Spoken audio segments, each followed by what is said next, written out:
The hearing will come to order, and good morning to all of you. We open today's hearing knowing that Pastor David Lin is back in the United States after nearly 2 decades unjustly detained. Pastor Lin's crime was that he worked to strengthen the Protestant Chinese house church movement. For this, he received a life sentence. We are overjoyed for the Lin family. This commission has pressured both the previous administration as well as this one, and we are happy that the Biden administration did help facilitate his return. So much, the agony that all of you here are experiencing, not just today, but every single day and night. I don't know how you do it. It's got to be beyond words cruel what the Chinese Communist Party has put you through and your loved ones. Despite the release of David Lin, we now know, and we know beyond more than anywhere else in the world, wrongfully detained U.S. nationals are serving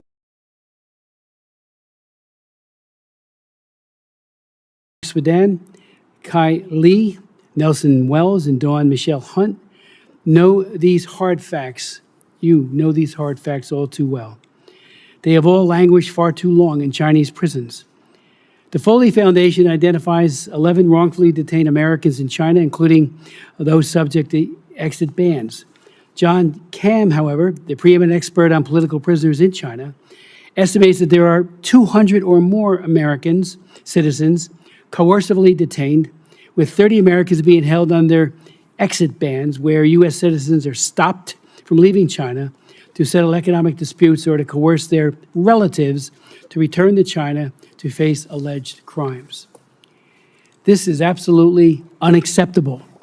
If the Chinese government wants to improve relations with the United States, they should release Americans who are wrongfully imprisoned without condition and unilaterally end the use of exit bans, a form of de facto hostage-taking that violates Article 12 of the International Covenant on Civil and Political Rights, a treaty that the PRC has signed, though it is not yet ratified. And I would note parenthetically, they went for years getting all kinds of accolades here in Washington that they had signed that covenant. And signed that covenant and didn't ratify it.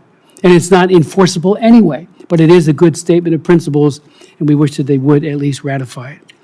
The release of American citizens should be the first thing President Biden says to Communist Party Xi Jinping whenever they talk.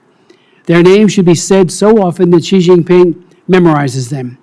Their cases should be agenda item number 1 at every meeting the Secretary of State has with Chinese officials. And every U.S. official traveling to China, and that includes members of Congress, Senate, and House, and of course, members of the administration at every level, they should be constantly raising the names of those who have been held, Americans being held in captivity. Every channel of the U.S. government must be focused on the release of wrongfully detained Americans. It's that simple. All Americans detained in China deserve robust diplomatic assistance to gain their transfer out of prison, or at least, at the very least, to have more frequent U.S. consular officials visit, more frequent and longer visits with their families, and better access to legal representation and health care, which is almost non-existent. Given the legal system in China and the poor prison conditions, more Americans should be considered to be unjustly detained by the State Department. That list needs to grow based on the facts. How many Americans currently in Chinese prisons received a transparent trial with a genuine legal defense in an impartial Chinese court? In China's rule of bylaw system, where the party can dictate guilt or innocence, and it's so often guilt, there is none of that. It doesn't exist.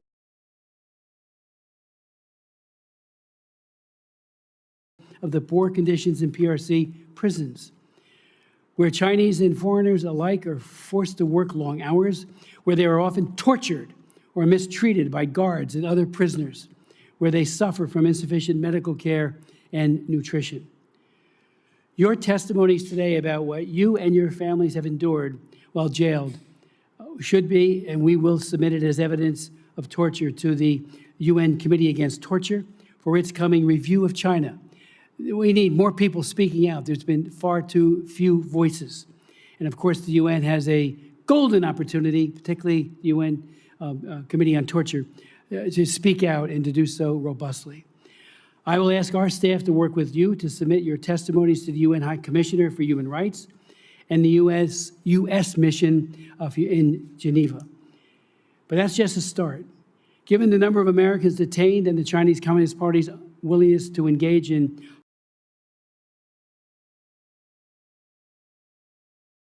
this ongoing atrocity. To that end, I will introduce, along with Tom Suozzi, a bill that will, among other things, direct the U.S. Department of State to create a strategy for gaining the release of your family members. Gain insight into the diplomatic tools the State Department is using for your family members.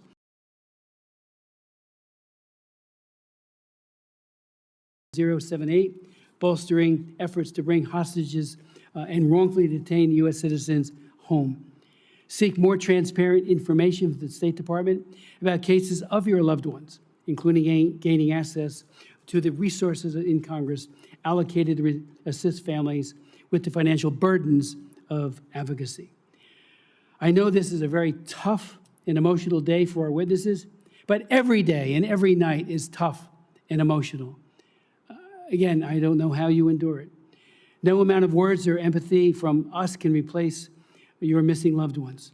I hope that you know that our purpose here today in an absolute bipartisan way, and Senator Merkley and I work like brothers on these issues, and we will work very hard. And I know, here in the Senate, of course, over in the House, it'll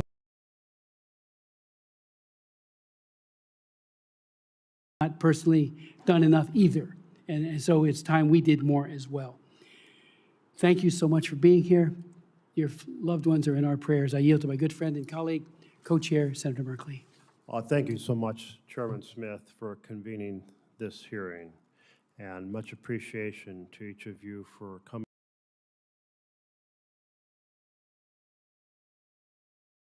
For more than 2 decades, the members of Congress and executive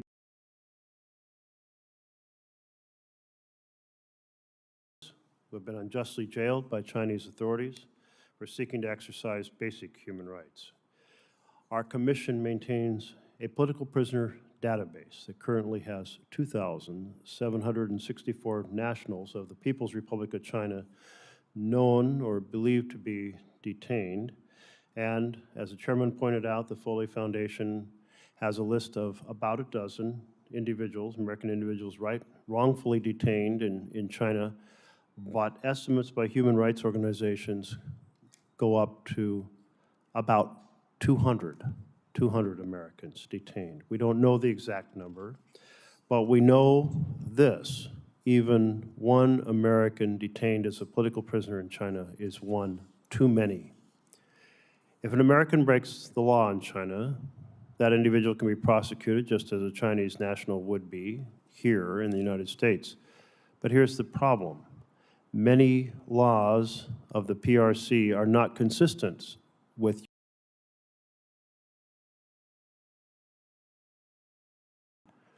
and the rule of law is undermined by political considerations.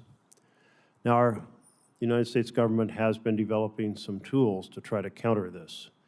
The executive branch issued directives, President Obama in 2015, to implement an interagency response to overseas hostage-taking, including creation of a special presidential envoy for hostage affairs at the State Department. In 2020, President Trump signed into law the Robert Levinson Hostage Recovery and Hostage-Taking Accountability Act. In 2022, President Biden issued an executive order to authorize sanctions against foreign government officials and others who are complicit in hostage-taking. With these tools and under President Biden's leadership, we have seen a 42% decrease in the number of detained Americans overseas since the peak of 2002, according to the Foley Foundation. And there have been some high-profile returns, including some from Russia, including Paul Whelan and even Gerskovich and Vladimir Kara-Murza and others. But not every American overseas detained gets a spotlight. Today, we are putting a spotlight on 3 individuals, Kai Li and Nelson Wells Jr. and Don Hunt. who have been unjustly detained in China for 8 or more years. We want to hear their story from their family members today, because in hearing your story, we're then able to tell the story. We can tell the story to the administration, to the media. Most importantly, we can carry that message and work towards a release with the People's Republic of China. Our Americans in detention suffer from illness, mental anguish. We want to make sure they get proper care and counsel. But most of all, we want them united with their families. And we're joyful that David Lin has been released, that he's now reunited. I'm sure what a celebration that is, but we want a celebration for each of your families. Reportedly, China wrongly holds more Americans than any other country. We don't know why the Chinese government refuses to allow them to come home. Our U.S. Ambassador to China, Nicholas Burns, has met with the 3 Americans that we're focused on today. Secretary of State Anthony Blinken has raised their cases directly with President Xi. But despite these efforts, despite the tools we have, representations made, the Chinese government continues to turn a blind eye to the suffering and the heartbreak.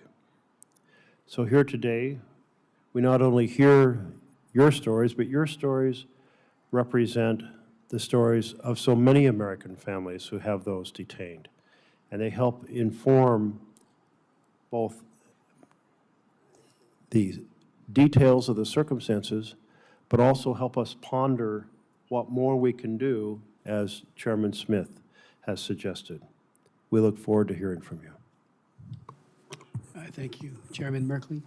I'd like to introduce our distinguished witnesses. Oh, Michelle Steele, one of our commissioners, I understand, has just come online, so she's going to have a few opening comments. Michelle?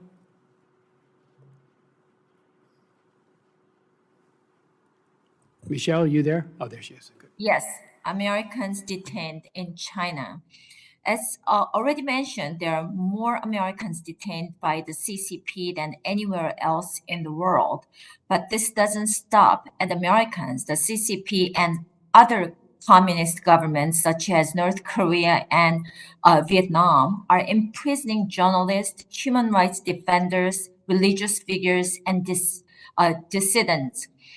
One of my constituents had been wrongfully detained in China prison for nearly 2 decades and just returned home this week. And David Lin is a pastor from Garden Grove who was in China helping building a church. He can finally see his family and meet his grandchildren he never met before for the first time in 20 years.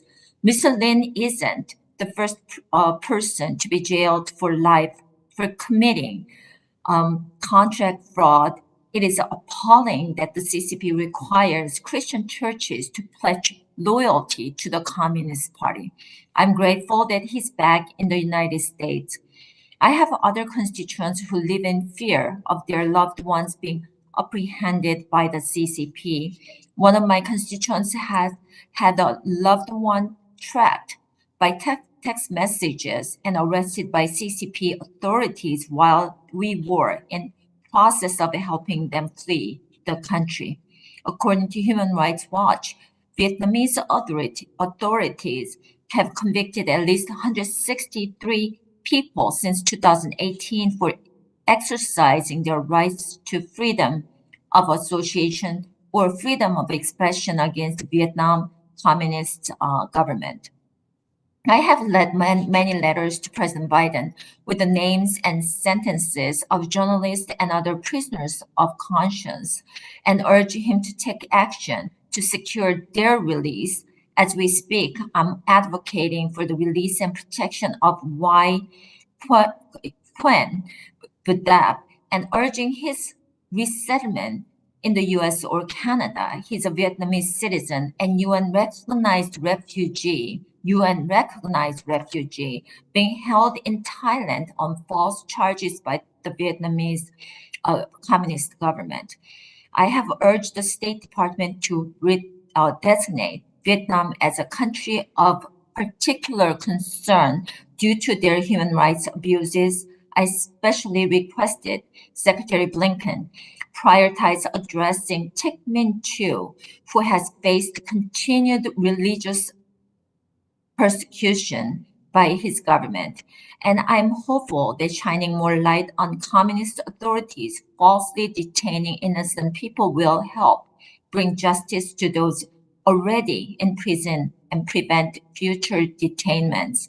And I'm so happy that Chairman Smith is having this meeting today and talking about that detainees that we really have to bring them bring to the free country. And you know what, our job done is not done yet, and we are still working.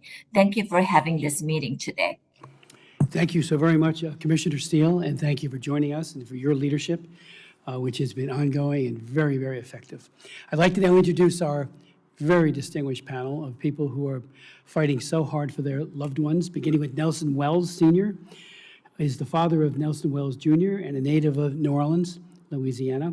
He and his wife, Cynthia, who is here with us today as well, now live in Houghton, Louisiana. Mr. Wells is a 20-year U.S. Army veteran stationed all over the country and world, including a stint in the Middle East during the Gulf War.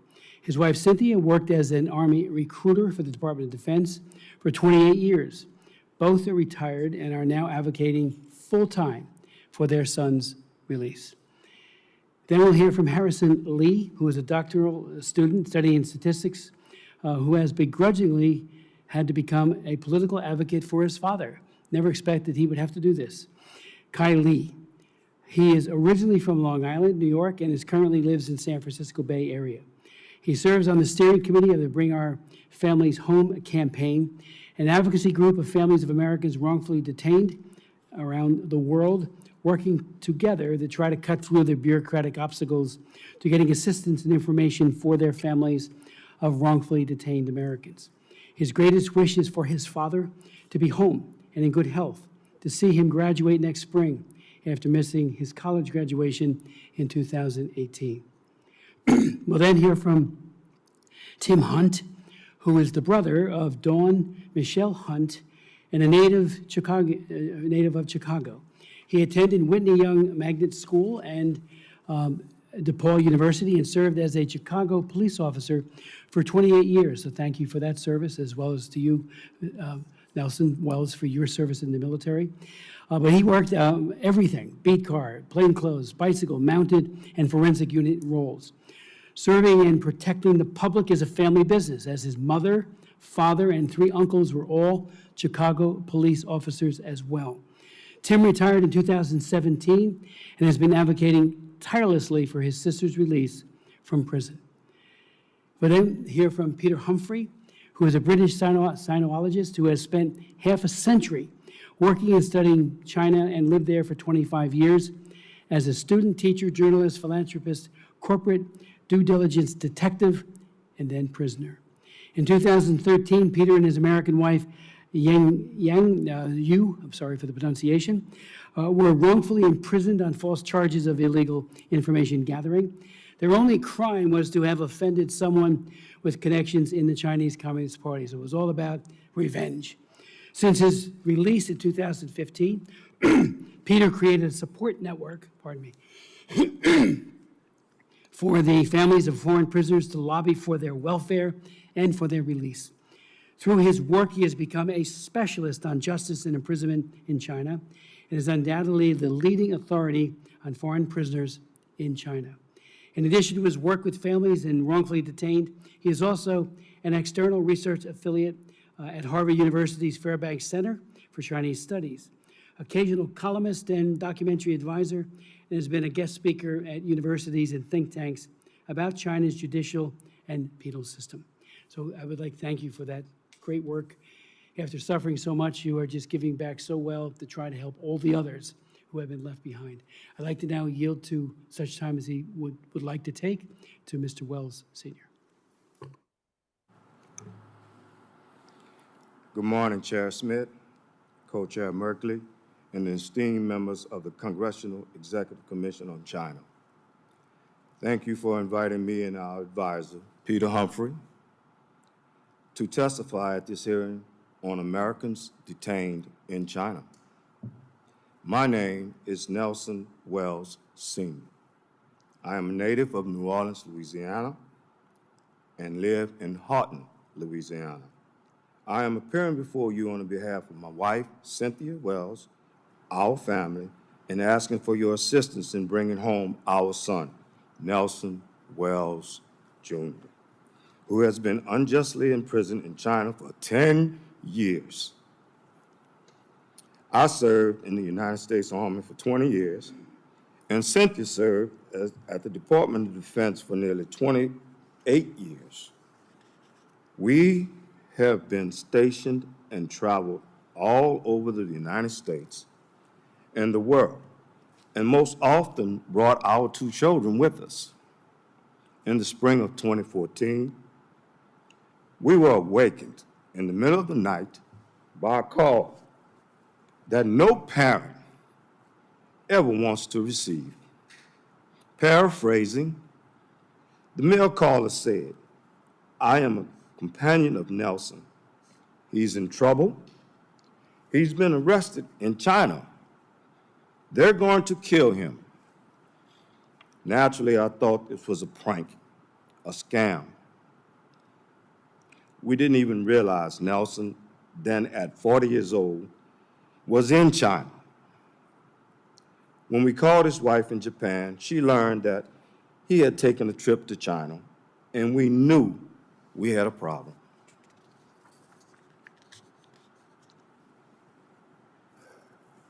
Over the next weeks and months, we searched out the United States Embassy multiple times to find Nelson or a record of his arrest, but they could not locate him. It was not until we contacted Mr. John Cam at the Dae Hong Foundation that we were able to confirm that Nelson had indeed been arrested.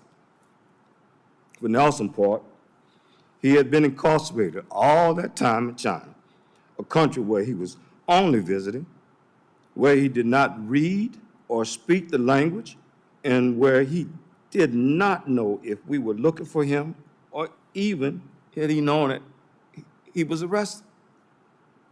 Frightening and desperate, Nelson was willing to do anything to improve his conditions, even plead partial guilty so that he could enter the prison system to be allowed phone calls home. Ultimately, we learned that Nelson had been arrested on drug charges. As he was leaving the country, he naively agreed to carry a bag of what he thought to be baked goods for a so-called friend through the security at the airport. Those baked goods were allegedly laced with illegal drugs. For that one mistake, that one betrayal, none of our lives will ever be the same. Nelson originally received a life sentence, but that sentence was ultimately reduced in 2019 to 22 years. We are thankful to the Chinese government for that, but his sentence did not include time served. This means that Nelson will not be released until the year 2041. In the years since 2014, my wife and I have become consumed with efforts to secure Nelson's release to ensure his safety and health while in prison. We expended almost all of our savings in those early years via trial and error efforts to help Nelson without meaningful guidance from our own government. For years, we wrote letters to our members of Congress, to the White House, to the State Department officials, to Democrats and Republicans, to anyone who was in position of influence. But our calls for assistance went unanswered until recently. Army citizen service in Beijing was helpful, but some case officers were better than others, and they changed frequently. One of Nelson's former best officers is working with your committee now, and his current case officer is outstanding as well. But no matter how good or how well-meaning, with each swap, it feels like like Nelson, is starting all over. This inconsistency takes a toll on him and has the years of incarceration. Over the years, Nelson has suffered from debilitating chronic pain, seizures, malnutrition, internal issues, dental pain, severe depression, thought of self-harm. We also know that based on family history, Nelson needs regular cancer and heart health screening. He also needs regular contact with a mental health professional, regular calls, ideally, video calls with us, and the ability to speak English with another person on a regular basis.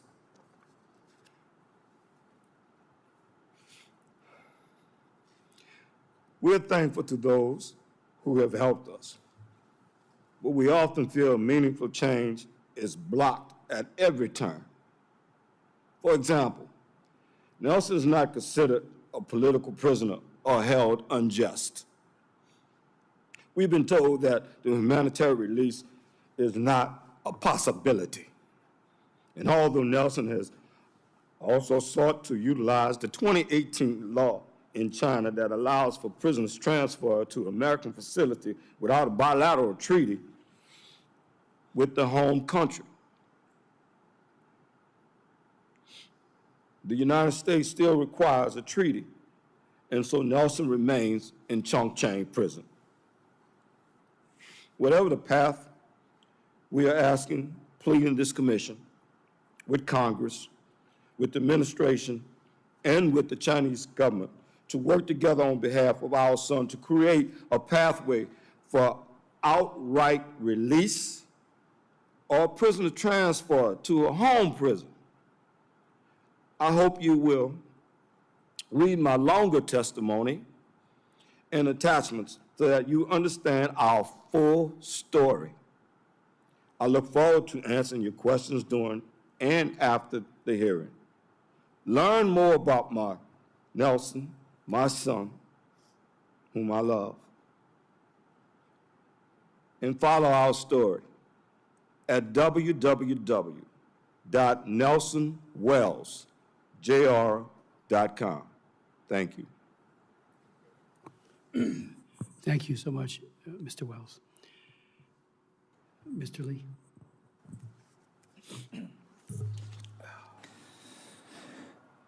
Thank you, Representative Smith and Senator Merkley, for convening this important hearing. It's been a long time coming. All of us here have suffered far too many years, and it is about time, it's past time, for more attention on our loved ones' plight to bring them home. Today marks 2,932 days.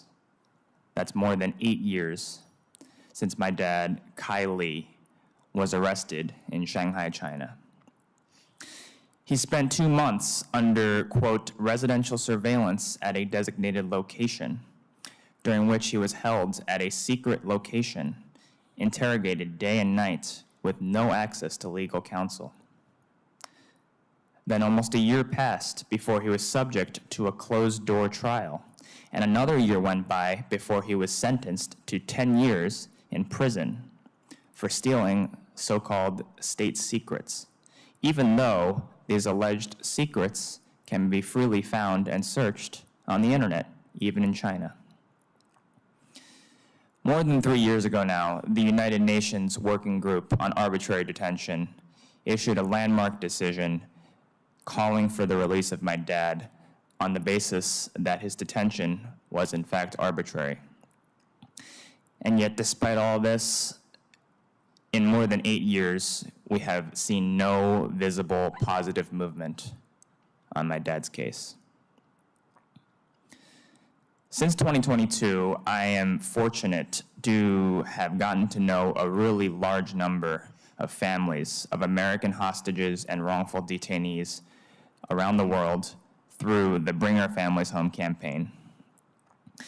In that time, we've seen the campaign shrink dramatically from 18 families now down to just 6. And that's because of Americans who have come home from Afghanistan in September 2022, from Venezuela and Iran in October 2022, Russia in December 2022, Niger and Rwanda in March 2023, then Iran again in September 2023, Venezuela again in December 2023, and of course Russia again last month.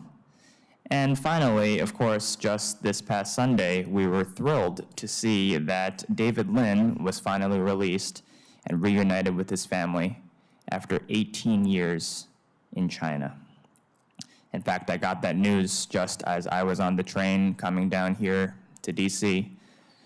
And each time we get this news, it's a really complex mix of emotions because of course, we're just so thrilled for these families. We know, of course, what it's like to have a loved one unjustly missing for so long, and to know that the family is finally being made whole again and that they're on the road to recovery. You just can't help but feel your heart swell with pride and happiness.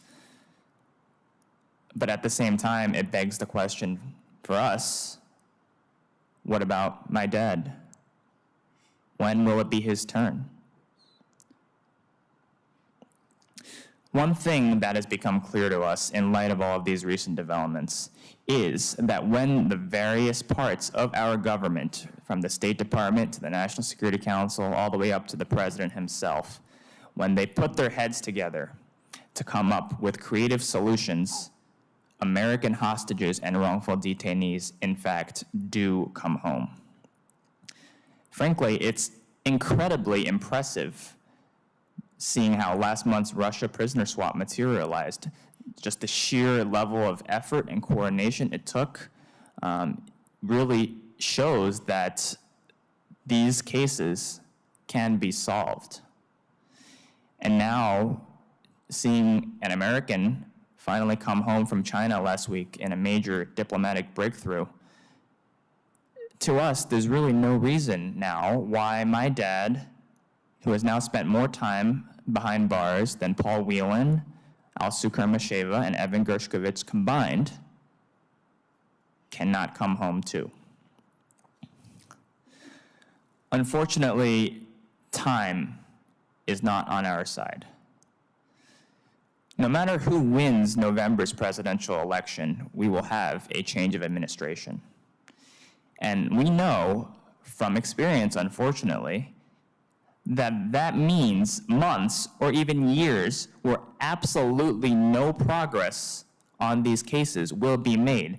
And that's because communication channels will need to be reestablished, reworked, and carefully worked out. The goodwill that the Chinese government has built up by releasing Pastor Lin will fade. And so the next few months before President Biden leaves office are a critical window for getting my dad home and getting home all of the Americans wrongfully detained in China. Personally, I've now spent a third of my life missing my dad. Every day I wake up, I shudder at the thought of him crammed in that tiny cell with anywhere from 7 to 11 other people, no climate control, unable to sleep in the summer due to the heat, experiencing the mental and physical anguish that Peter here, unfortunately, can tell you about firsthand, having spent 2 years in the very same prison and the same brigade where my dad is now being held. In his time in captivity, my dad has suffered a stroke. He's lost a tooth. He's endured draconian COVID-19 lockdowns that had him essentially locked in a cell 24/7 for over 3 years. And so I asked President Biden, how much longer does he need to suffer? Thank you. Mr. Lee, thank you too so very much. and for pointing out that there is a window of opportunity right now. There needs to be a surge. I do hope that whoever wins the presidential will move quickly on this issue as well to bring Americans home. But you're right, the chaos, the beginning of a new administration can frustrate those efforts. So I think the idea that there needs to be a surge right now is so well taken. So thank you for that. Mr. Hunt. Thank you. Chairman Smith, Senator Merkley, and members of the commission, thank you for inviting me today to tell you the story of my sister, Dawn Michelle Hunt. Dawn is incarcerated in Guangdong Women's Prison. She was arrested in 2014 and charged with smuggling, a charge she vehemently denies. Since her incarceration, I've written hundreds of letters to officials, lawyers, and anyone else who would listen. Over the years, things have changed. My sister and my family are getting worn down. Dawn's health is failing, and our father's health is failing as well. It all started when my sister was tricked into believing she won a contest. She received an email stating that she had won an all-expenses-paid trip to Hong Kong. She didn't believe it at first, but she checked on the company and believed they were legitimate. She was in Hong Kong for 9 days and told me that the organizers treated her well. She went sightseeing, shopping, and started to trust the people who put together her trip. After exploring Hong Kong, she was asked if she wanted to visit mainland China. After her positive experience in Hong Kong, she agreed. She went to mainland China and traveled around for another 9 days. The organizers then asked her if she wanted to visit Australia. Once again, she agreed. Before she left for her Australian trip, she was told that she had also won some designer purses. Trusting the organizers, she took the purses and packed them in luggage given to her by the organizers. It was at the airport, waiting to board her Australian flight, that she was called by airport security. They escorted her to her room, and her luggage was in the room as well. She was asked if the luggage belonged to her, for which she responded yes. She stated that she was asked multiple times, and each time she stated yes, not knowing drugs were in the lining of the purses. I hope you can see that something like this could happen to a lot of people. As a matter of fact, in May of this year, the Secret Service issued a warning for law enforcement to educate the public on similar schemes. Such a warning didn't exist in 2014. After her trial, she was found guilty and received the death penalty with a 2-year reprieve. She was duped, she was scammed, she trusted the wrong people, but she doesn't deserve this. My sister is trusting and believes that people are good. This ordeal has hurt her and has taken years from her life. While in prison, she has developed physical ailments, uterine fibroids, and possibly ovarian cancer. According to the doctors that examined her in prison, she has received numerous blood transfusions due to heavy bleeding and has been advised that she needs a hysterectomy, which she has refused out of distrust. How can she trust the same people who have incarcerated her after she cooperated with Chinese authorities? When I visited her recently in prison, I could see the depth of her depression. She has lost weight, her eyes are bulging, she has an abdominal bulge on her right side, and her complexion is very pale. She told me that she still has to work in prison despite her illness, but that she can't lift heavy objects because her fibroids might rupture and would start bleeding. After my visit to her, I updated my father on her condition. I had to leave out some details of her physical appearance because my dad is 91 and has recently been diagnosed with cancer. I wanted to avoid giving him additional shock. I'd like to tell you a little bit about my father. He's an Army vet, a retired Chicago police sergeant of 32 years. Policing is a family business. I followed in my dad's footsteps and served on the Chicago Police Department for 28 years until my recent retirement. Dawn Michelle is my dad's only daughter, and he is devastated by her predicament. In a strange way, my dad is locked up as well.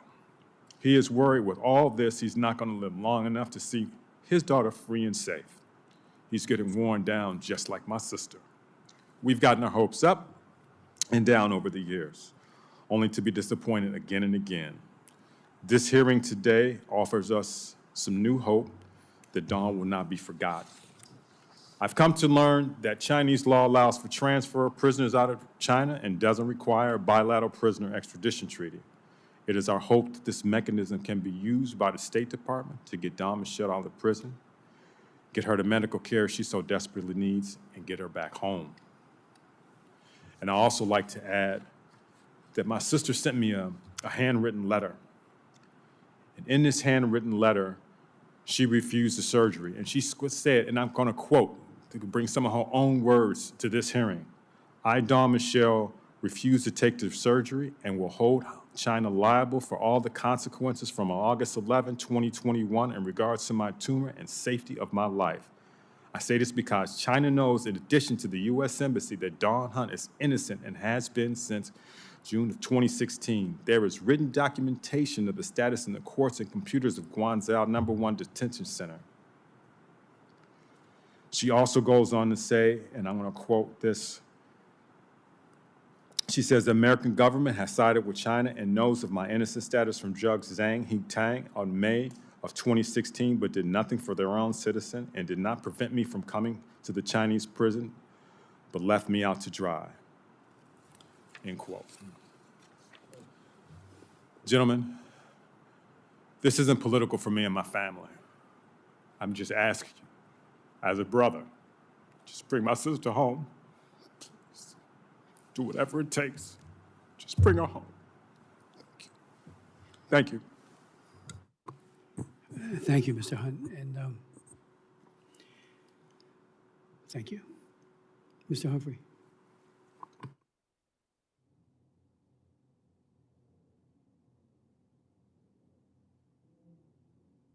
Mike, sorry about that. Good morning to you all. I have submitted detailed written testimony and will keep my oral remarks brief. I also have a bit of a speech impediment. Hopefully that won't occur this morning. I've spent almost 50 years involved with China in various roles, and 2 of those years were in Xi Jinping's prisons. Also, my American wife, Ying Sung Yu, both of us falsely accused of illegal information gathering for my due diligence company. And I have described this experience in great detail in the FT magazine in a long article a few years ago, and in the written testimony that I've submitted to you at this hearing. After my release, in between battles with cancer, PTSD, and a former client who got us into trouble, I decided to work to help other families suffering from similar ordeals. I have about 25 cases around the world in different countries, and I'm mentoring and supporting such families with a loved one locked up in China. I've accumulated many case studies and carried out a great amount of related research. The most important lesson from all of it is that not a single American prisoner held in China has had a fair and transparent trial, and prisoners there from any other country as well, for that matter. China's judicial system is a political system of oppression. It is not a system of justice. All of its organs, the police, the prosecution, the judiciary, the prisons, and the Chinese lawyers, form a single organic whole, all controlled by the Communist Party. No judge is independent or impartial. He is just a messenger of the party. The system is exploited by connected individuals to harm their perceived opponents and rivals. Cases are built upon forced confessions, often televised, and upon forced witness statements. Inside China's prisons, the prisoners, including Americans, are subjected to horrendous daily living conditions. In addition, there is forced labor for the prison's commercial profit. There is the withholding of proper medical treatment, even for cancer, and there is the writing of mandatory thought reports, in other words, brainwashing, to mention just a few things. And speaking of labor, these are Christmas cards that were packaged for a Western supermarket chain called Tesco by foreign prisoners in Shanghai's Qingpu prison, including American prisoners. The US government withholds the total number of Americans held in Xi Jinping's jails. Based on my inquiries and research over the years, I estimate up to around 300 Americans may be in some form of incarceration in China or under exit bans, mostly just because they are Americans. It is possible that not all of them are registered with American consulates. Now, just remember, none of them have had a fair and transparent trial. Some are in dire health, some are over 50, aging rapidly, some of them have been in Xi's jails for over 10 years, and there for life. I don't think any of them deserve to be there. It doesn't matter what they're accused of. It doesn't even matter whether they are guilty or not when they have never had a fair and transparent trial in an independent court with an impartial judge. And in Xi's China, they never will. Today we see some new examples of American prisoners coming into the public view. Nelson Wells, Dawn Michelle Hunt, and David McMahon. They are horrific cases. They are the tip of an iceberg. And let me say something about David's case. David McMahon is the most egregious case, the most toxic case, the most disgusting example of China's injustice. He is one of my mentees. I shared a cell with him for 1 month in Shanghai in 2014 while he was trying to appeal. I interviewed him for a whole month. I call it an interview because throughout my life, I have been a professional interviewer. I've conducted thousands of interviews as a journalist and then as a corporate investigator. And I know that David is innocent. This American primary school teacher was falsely accused and framed of molesting a 6-year-old child, a girl in the Shanghai French school. How toxic can you get? I hope you will all read the written testimony that I have submitted on David's behalf in his absence today, plus the testimony from investigator Cedric Wittek and ex-prisoner Marius Barlow. And I hope that you will read the protest letter that David McMahon wrote this year personally on his 43rd birthday in the 11th year of a 12-year sentence on a false conviction, an American robbed of his prime by the Xi Jinping system. Or I can read it for you if you want me to. I have it here. I can read a snatch, yeah? Let me get through this, Congressman, and then if you think I've got time, I'll read a snatch or two from it, okay? Today, only 3 Americans held in China have been on the list of the US Special Envoy for Hostage Affairs. One has just been released to our joy, probably because of this imminent hearing on the calendar, which China was very well aware of. The timing seems to be not a coincidence at all. But I believe that all Americans held in China qualify to be on that list. First of all, because there is no independent judicial system and none of them have had a fair and transparent trial. And that is the key criteria for qualifying them to be on that list based on the Levinson Act. It's good that we have this act, but I believe the US government should treat all American prisoners in China equally.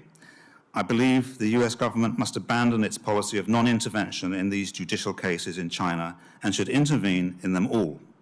It has a duty of care to protect its citizens against abusive dictatorships and their so-called judicial systems. It can lead the world in this pushback like no other country can. I imagine that these families wonder which candidate in the upcoming election will bring their loved one home. In the final points and recommendations of my written testimony, I have called for legislation that would increase the onus on the US government to take real actions for its citizens imprisoned in China. As Alex Karp, the founder of software firm Palantir, said a few days ago, if you touch an American, we're going to make you and your friend's life hell. And that's the way it should be. Americans are suffering in Mr. Xi's dungeons. The United States must hold China to account. Just imagine a new kind of Magnitsky Act to target this problem. So thank you very much. Those are my remarks. If you think you would like me to read from David McMahon's letter, I'll do that.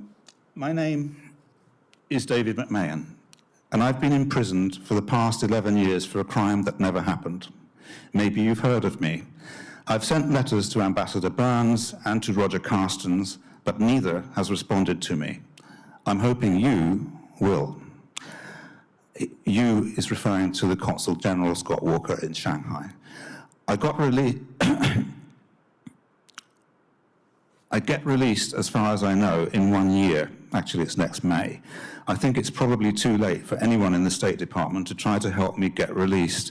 I'm not asking for that anymore. What I'm asking now is this: why didn't you help me when you had the chance? I've read the entire Levinson Act. My case qualifies. I've copied from the SPIHA's website what they consider to determine wrongful detention. But when my case was rejected, in other words, by SPIHA, they refused to tell me why. I believe, based on law, sorry, I'm struggling with his handwriting here. Let me move through it. I don't think you, anyone at the State Department, anyone at the FBI, any French law enforcement agency, or any of the Chinese investigators can justify what's been done to me. I'm not going to try my case in this letter, but I will simply state I am completely innocent. I'm going to jump. There are approximately 13 US citizens in this prison, and by the way, one of them is Kylie. They're in the same place. The State Department currently is only helping to recognize the release of one. He means Kai. 1 out of 13 from a country where all men are created equal, you only help one person? I remember when Brittany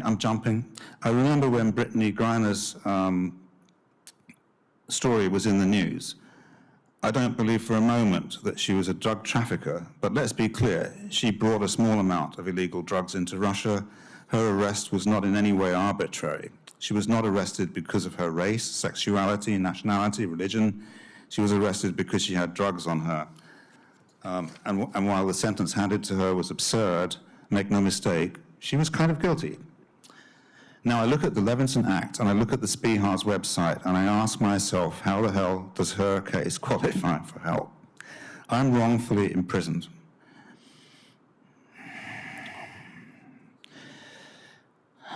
I'm not telling you how to feel, but if I worked for the State Department, I'd be ashamed. Innocent Americans left to suffer while celebrities are home in time for Christmas. I used to think America was better than that. But I digress. If you know why my case was rejected for help, or if you can find out, I feel that I deserve to know. The SPIHA's secret process of deciding who to help and who to abandon totally lacks transparency. The decision not to help me not only hurt me very deeply, but my entire family. We deserve an explanation. David McMahon, Chengpu Prison.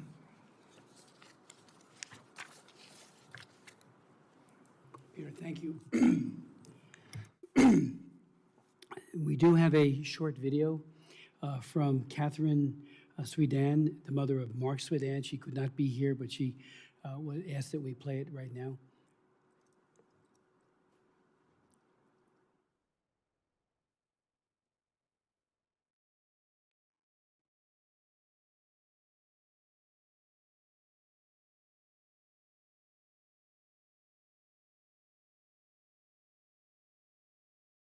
My name is Catherine Swidan. I'm the mother of Mark Swidan. He's been wrongfully detained in China, Jiaming, China, for 3,641 days, nearly 10 years. In a few days, it'll be 10-year anniversary.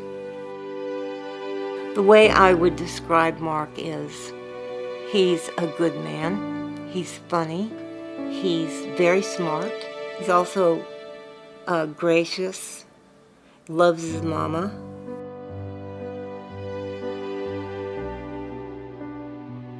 While I was on the phone with him at his hotel, I heard a lot of commotion. And he said, "Hold on, Mom." And Chinese police got into his apartment. They said, "We need to take you in for questioning." And the phone hung up. We figured, okay, he's going to be questioned, they'll find out the truth, there's nothing there, and they'll let him go. Didn't happen.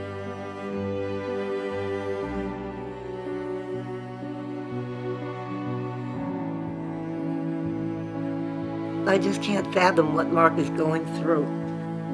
I know he's suffering. I received about 300 pieces of artwork, countless letters. He said, I'm in a lot of pain, physically and mentally. I'm in a dark place. He's made out on this picture to be his own superhero, that nobody's going to help him, so he has to do it himself. It took 8 years before anyone paid attention to me. I feel like I'm one little woman and all against China. When Mark comes home, I say when, not if, but when Mark comes home, I have to be greeting him coming off of that plane. And he said, Mama, I will come home in a box of ashes or walking off the plane, but I will come home.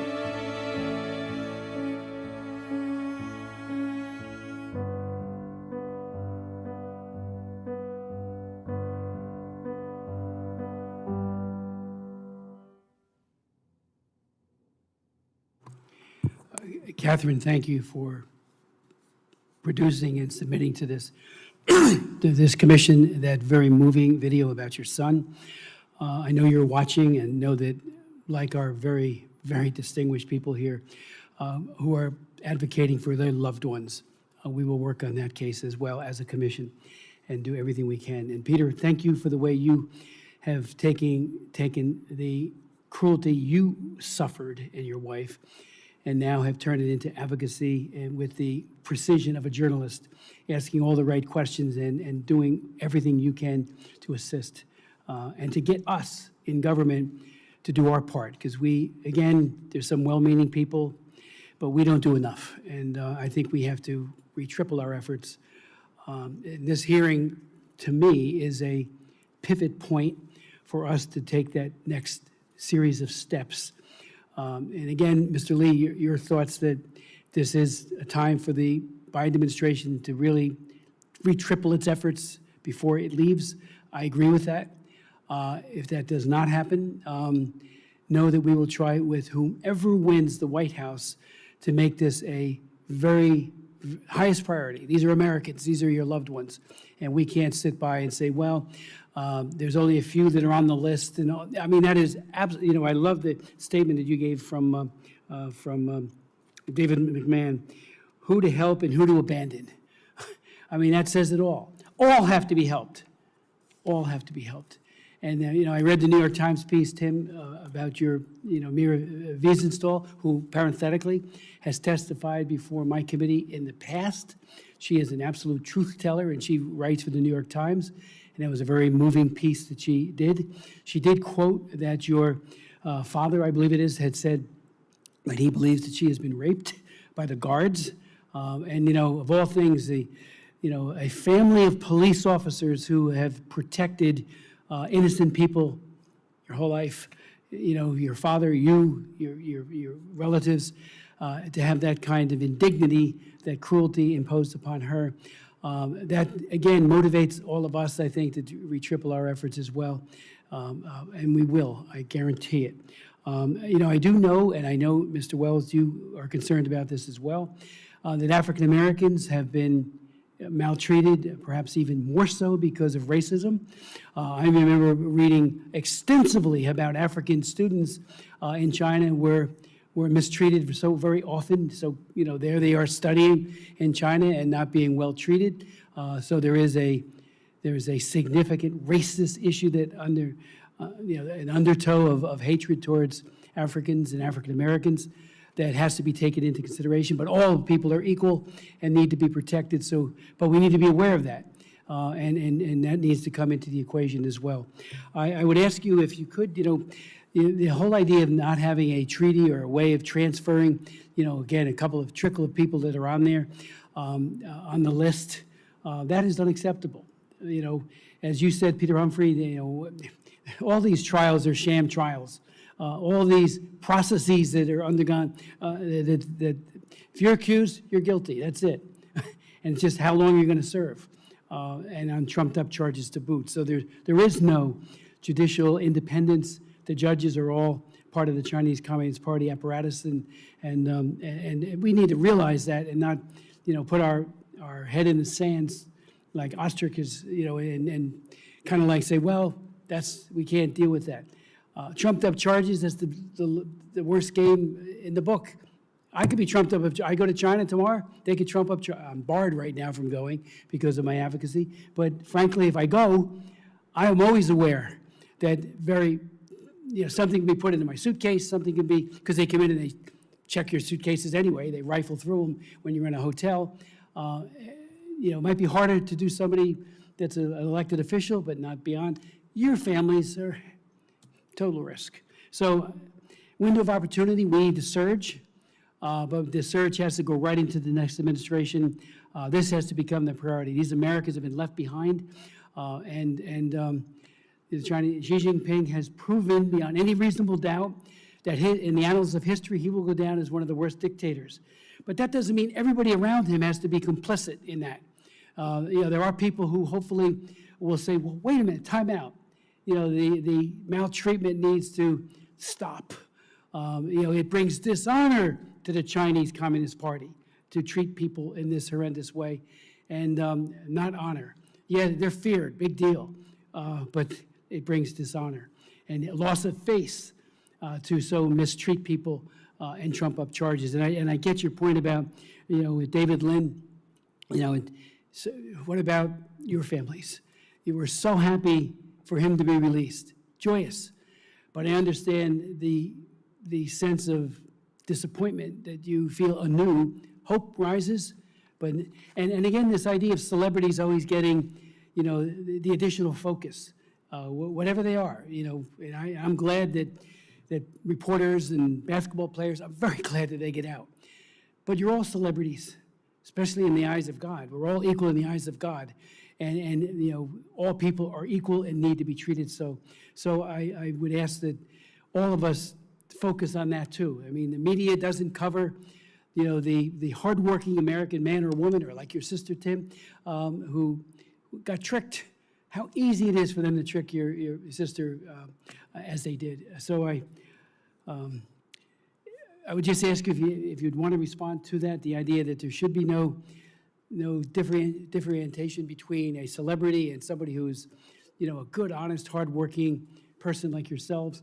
And again, not only the U.S., but the world has to stop its complicity by its indifference. And I know, and maybe you could speak to how the State Department has handled your cases, if you would. I know, because I just chaired a hearing on child parental abduction. I wrote a law on it 10 years ago. And they feel that they get short shrift from the U.S. Department of State. There are great people that start with the Department of State, but very often the individual cases get crowded out by big geopolitical concerns, and to me it should be the other way around, because the canary in the coal mine is how well or poorly they're treating that individual, that vulnerable person, and I think we need to make the biggest statement and push for your families.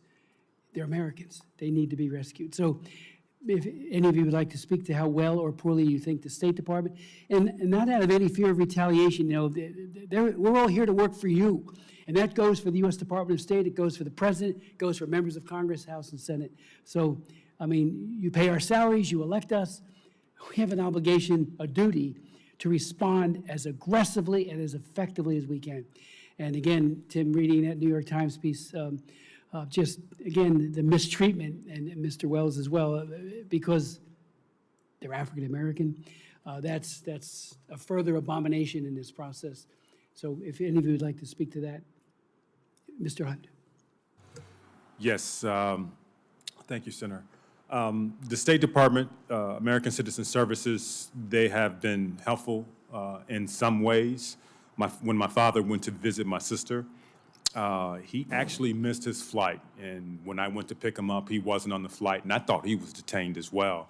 And I did a quick phone call, and the person at ACS, she located him, told me, made me feel comfortable, and said, hey, he missed his flight. He's on this flight. He should be on his way home.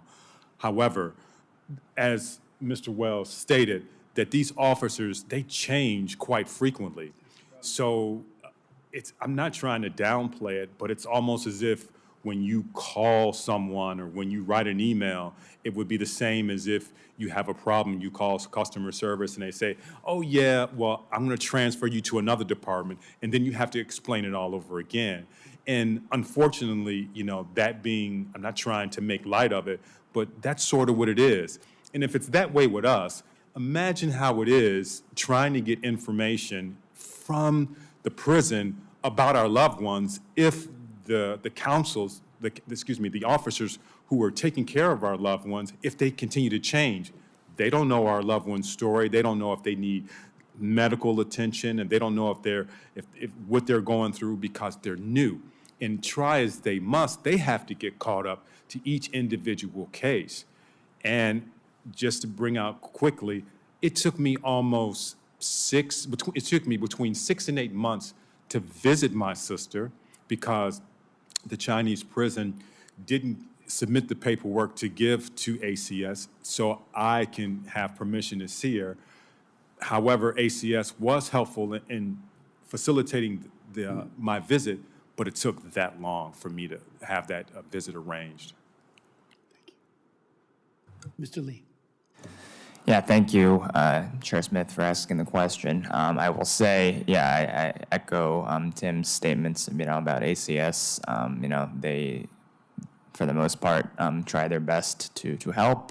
They have been able to push for monthly consular visits for my dad. But yeah, of course, at the same time, it has varied. We've seen so many officers come and go very quickly. So, it's hard to maintain that long connection. I also wanted to speak to another aspect, which Peter touched on, reading from David's letter about designation of cases by the State Department. Now, of course, my father is fortunate to be one of the cases that has been designated, but obviously that's not the case for the others on the stage. And I fully agree that there's no transparency in that process. For the first 4 years, my dad also was not designated by SPIHA. We'd asked for it, and we just got a response, no, it's not going to happen. I've worked with a lot of other families who try to go through this process in other countries, and it's really the same. The Levinson Act is great, but there's no timeline for a response. There's no transparency, and it really does seem like families are owed that at a minimum, right? They should be provided the opportunity to be told, okay, if no, then why not? And what additional information is needed. But to my understanding, that's never been offered to any of the families. And so that, it's unfortunate that it's creating this kind of, division. It really should not be the case, and I think this process of designation needs to be reviewed thoroughly for that reason. Thank you, Chairman Smith. I would like to say that what Tim and Harrison said, I agree 100% on some of the things that they have said, and I share their same pain. But one of the things that appalled me the worst is when we called the embassy and they couldn't find my child. And it took an outside source to find him. And then after they did find him, we didn't know how to navigate through this at all, period. So we questioned how could you all support us in trying to get Nelson home. My response to what they said made me very angry, and I have spoken with an outburst many times on Zoom calls. I guess they probably feel they don't want to deal with Mr. Wells. And the reason is because I think the policies should be improved. I think they should have more power to be able to visit, to be able to get the medical records that we be demanding from the prisoners. When we asked them if there was any way they can advise us on legal reputations, they said, no, this is nothing we can do. So if you're a family of no political background or power, you're out there all alone. And I feel to believe that the embassy, being that they are supposed to support American citizens, should be more accountable for helping us in getting the support we need. Technically, if it hadn't been for Cynthia, as strong as she is, and staying up all night and corresponded with Mr. Humphrey and Mr. Cam, we would probably have never found Nelson. And to me, I think we need to do a better job. Could I ask you, Thank you. Recently I put together a meeting with families, left behind parents through parental child abduction. Like I said, I wrote a law on that. And we had Rena Bitter, who's the Assistant Secretary for Consular Affairs, sit in on that meeting, as well as other administration people. And the beauty of it was she sat across from people who had very serious criticisms that need to be taken into account and then rectified. And she walked away after a 2-hour meeting, I believe, it was just recently we did this, saying we need to change this, we need to work on that. I would love if you can come back whenever you can. We can put together as quickly as you can. She's a very responsive person. She runs it all. There's always a problem with crossing into the political side with the assistant secretaries who often manage in human rights become a sub-issue, and that's been on every human rights issue, from religious freedom to you name it. But again, this is American human rights that are being violated with impunity. But I would invite you, if we could put together that meeting, we'll do it, and if you can come and share this with her and her staff, I think that will lead to serious reform, because she has been responding extremely well on the parental abduction issue. And she's done that before with some of the issues that we've brought to her attention. So I would invite you, we'll put it together a week, 2 weeks, whatever works for you and her. Roundtable, no press, just talk and get it right. Because I think that feedback, they don't get it necessarily, does not percolate up to the top. Mr. Humphrey. Yeah, I'll just pick up on the comments the other three witnesses made about service on the ground, as it were, ACS, etc. I mean, everything they said, I can certainly confirm, because I've been involved in many cases, not just some of these here. Their experiences are very, very, very similar to my wife's as well, because my wife was in prison at the same time as an American citizen. And one of the questions that people often ask me about our experience is, how well did your government perform? How much did they help you? And I always answer this in a two-tiered way. I say, well, you know, there's the nanny and messenger service, first of all.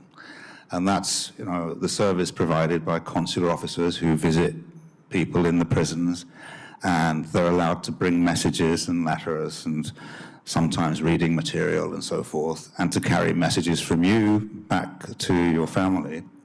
And I call that the nanny and the messenger service. And I say, well, that service is provided very well by the UK consulate in my case, and by the US consulates in my wife's case. But there's this other level of service which I think is necessary, and that is at the higher political level, which is completely lacking. So it comes down to people when they visit us. You ask them for this or that, you ask them to do this or that, and they say, I'm sorry, we can't intervene in your case, right? That was the phrase I heard many times during consular visits, and my wife also heard this phrase many times. And that's wrong, you know, where there is no real justice. You know, you can't treat China as a country under the rule of law in the way we understand the rule of law to be for our own citizens. You have to intervene. And finally, in connection with the same issue, after my release and I started investigating my own case, what had happened to me and all the things I didn't know when I was behind those walls, I tracked down a former ACS officer, in other words, a State Department officer, who had been coincidentally both the visitor to my wife and the visitor to David McMahon at the same time in the Shanghai Detention Center. That's the pre-trial detention center.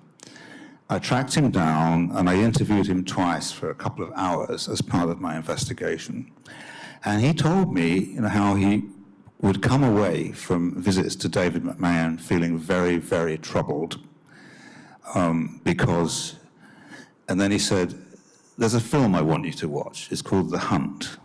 The Hunt is a Danish film about a school teacher who is falsely accused of molesting a young boy. And the whole thing balloons into a witch hunt, and this poor man is almost harassed into suicide. And so he was basically telling me that he did not believe David was guilty. He visited him many times in his capacity, and he was coming away from this thinking, oh, this man is innocent. But I'm not allowed to say that.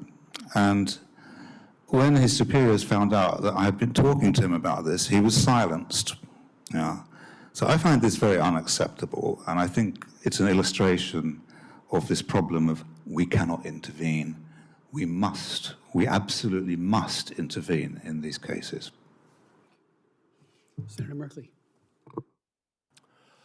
Thank you, Mr. Chairman,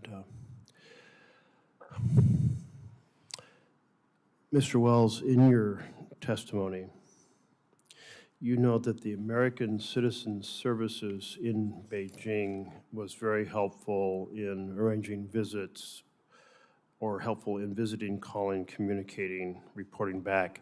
Were those visits, any of those visits by you or your family, or those were visits they were conducting and then reporting back to you? Mr. Merkley, all those visits were from the ACS. We never had any visits at all, period. All information that we get is from them. And every communication that we may have, phone calls that we will engage, or some Zoom calls that we set up, and basically they will give us a personal comment as we speak. But it's always been emails and done by them. Yeah. And I assume you've all sought to visit, but always been turned down. Yes. Yeah. And Mr. Lee, have you been able to visit then directly your father? Senator Merkley, I have never visited my father in prison. I believe, he spent 3 years in a pretrial detention center where no outside visits were allowed. Now that he's in the prison, I believe he is allowed visits from family, but I've personally chosen not to visit my father as much as I would like to, due to the inherent risks to myself and my family for doing so. Yeah. It's something I'm going to follow up on in terms of trying to understand what the norms are and the protections are for Americans to be able to visit their family members. Mr. Hunt, you noted that your sister had a series of things, and I think that was your observations, like you were able to visit her? Yes, Senator. In June of this year, I went to visit my sister. If you like to know, I can tell you, how it was. ACS did arrange that visit. However, there was a letter that ACS was supposed to tender to me And that letter was the letter that allowed me to visit my sister. It was basically the permission slip to visit her.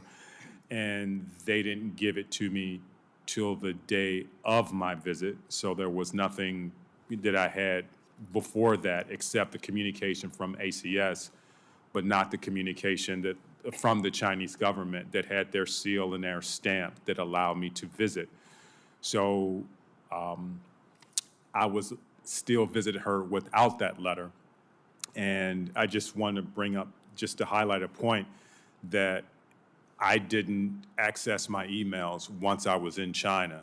So the permission slip that ACS gave me I should have gotten that earlier, so I had it. I just went there with an ACS communication that is from our government, not a permission slip from their government. So that was one risk that I inherited. In visiting her, just so you know, there are armed guards, military-type guards that are outside of the prison that escort you with long guns, weapons, everything. They took my passport. They held my passport, which I understand why Mr. Lee would not want to visit, because there's no guarantee you're going to get your passport back. After this hearing, I don't believe it'll be advisable for me to go and visit my sister again. And you mentioned ATS. ATS stands for? ACS, American Citizen Services. ACS, okay, just to clarify. And that is a group that's formally liaisoned with our State Department? Yes, it's part of the State Department. Part of the State Department, okay. I look forward to learning more about that, because I know visits can be pretty meaningful to those of our families that are detained, but the risks, the uncertainty about what else might happen. One injustice implies another injustice may occur. Several of you mentioned a Chinese law, and you expand on it in detail, Mr. Humphrey. 2018 PRC law on international judicial assistance in criminal matters. And you say that, if I understand the testimony right, saying that this law allows the opportunity for foreign prisoners to be transferred to a facility near their home, which I assume means back, in this case, in the United States.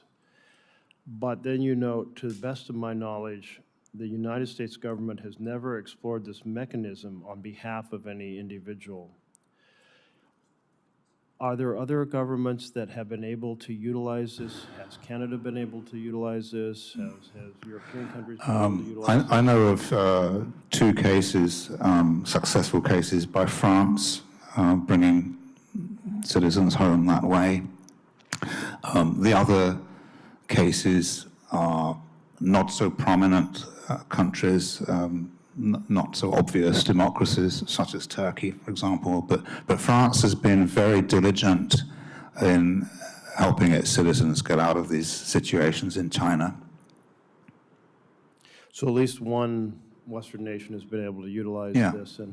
And I think that in your testimony you note that a response from our government as to why they have not explored this mechanism is that we do not have a transfer treaty with China, but then you note that a transfer treaty is not required. Yes, I mean, between governments, it is possible to establish what's called a PTA, which is a prisoner transfer agreement. That is a treaty, and it provides a framework for prisoner transfers.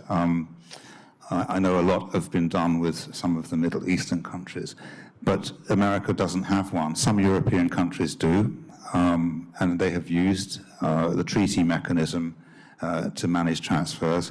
But the point about the law, Senator, the Chinese law, is that it provides a non-treaty pathway to do something similar on a case-by-case, individually negotiated basis, and the onus is on the foreign government to open the discussion by saying, we would like to speak to you about such and such a person. And this should be directed towards the Chinese Ministry of Justice and the Chinese Ministry of Foreign Affairs. And there is no requirement on China's part that a PTA must exist bilaterally with that particular country in order to use this law. The American government, however, has taken the position that we can't do it without a treaty with China because somehow our law doesn't allow it. But I have actually not seen any law which disallows this. Are you aware if our State Department has pursued the possibility of such a treaty? The possibility of what, sir? Such a treaty on. I don't think so. I'm not aware that they have. Well, certainly this is something that we can follow up on as well, both the treaty strategy and the 2018 use of the 2018 law in the fashion that France has used it. Yeah. Just as we've noted in your testimonies, China is not a rule of law nation. And so I'm well aware that no matter what they have in their law, when it comes to their strategy, and we see their strategy of transnational repression all the time of what they're doing to their own citizens as well as detaining our citizens. My heart really does go out to each of you on your family members detained under these various premises. I think about my own children. If my own child had been told they won a contest and were then developed a relationship over time, going to Hong Kong and then to China and then invited to go to Australia and then told that they won some purses, they get to take those too. How easy, I mean, how easy and seductive that scam is, or to carry baked goods laced with drugs, or just to have something invented to detain somebody, to send a message to everyone else. In the case of your father, Mr. Li, and our relationship with China, I think, has really took a terrible turn under President Xi. My impression is that these circumstances became much more difficult and common following Xi coming to power. I'm not sure if that's accurate, but Mr. Humphrey, can you comment on that? I think that's accurate to say, as an overview on this whole thing of the last 10 or 12 years, that we've seen the situation growing steadily worse in China's prisons, and in particular for foreign prisoners who he is trying to drag down to the same treatment as Chinese prisoners, whereas 12 years ago, foreign prisoners were treated much better. Senator, there was another point in connection with your original question to me, and that is that there's a very able American lawyer based in Beijing. His name is James Zimmerman, or known as Jim Zimmerman, and we have a memo from him on the subject of this Chinese law, where he sets out the case along the lines I just described to you, and we would be happy to share that memo with you. Great, that would be... and I can also assure you that John Cam holds a similar view as well on this topic. And Mr. Wells, you mentioned in the beginning it was very hard to find anyone in the U.S. government to help. Is it, as you see others go through this, is the place that you direct them now, this American Citizen Services branch of the State Department, are they the key group to help facilitate contact with the Chinese government in regard to detained individuals?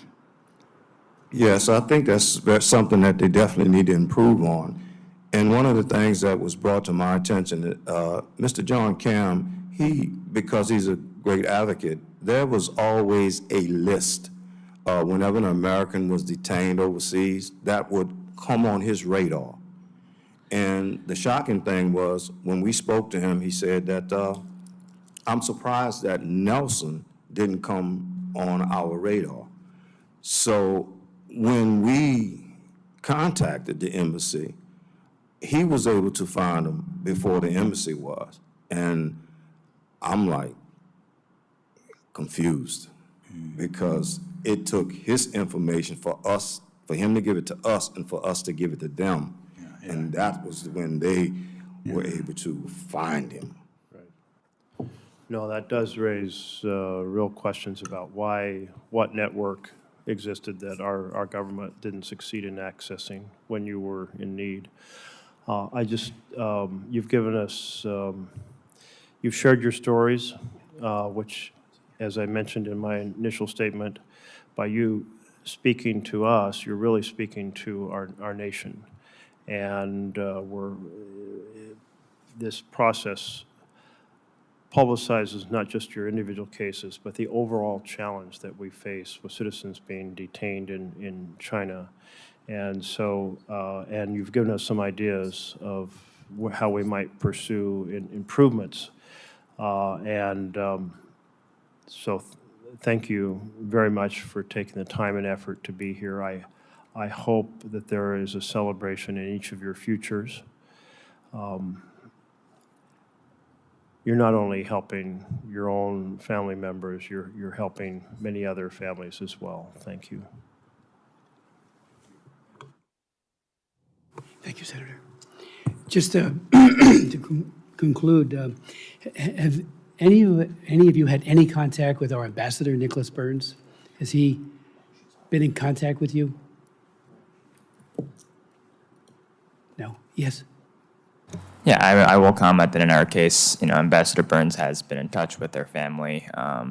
He has fortunately visited my father 3 times in prison. We're grateful for the work that he's doing, and for my father, and I know he's also visited Mark Swidan. But ultimately, he's not going to be able to bring them home, and we need a more coordinated, larger government effort. Mr. Wells? For our family, we've had no contact at all, and to my knowledge, I'm not even sure he's even aware of my son. Well, he will be after today, so thank you for that. Thank you. And Mr. Hunt? No, my family has had no contact with him. Because again, if you're not on the right list, you don't have contact, and Right. that's That's correct. contemptible. I mean, as, again, Peter Murphy pointed out, it's not a rule of law country. We will do our level best to engage him. Interestingly enough, Daniel Crittenbrink, who is the Assistant Secretary for Near East and Pacific Affairs, he's on this commission. So it would be very helpful with a meeting with you, as the beloved family members, to have that kind of meeting with a member of the commission who is also a point person for the administration with regards to policy. And I would also add that Uzra Zaya is also, she's the undersecretary. She's been at some of our hearings, and I know her staff is following this today. If we put together a meeting to just convey all of this, and your points, I have to say this, I understand how frustrating it is when they change case officers and somebody is reading a chart somewhere, maybe, about your case. One time, I was so frustrated with this transference of the case to some other else who has no idea what your case is all about. And that's if they even open up a case for you.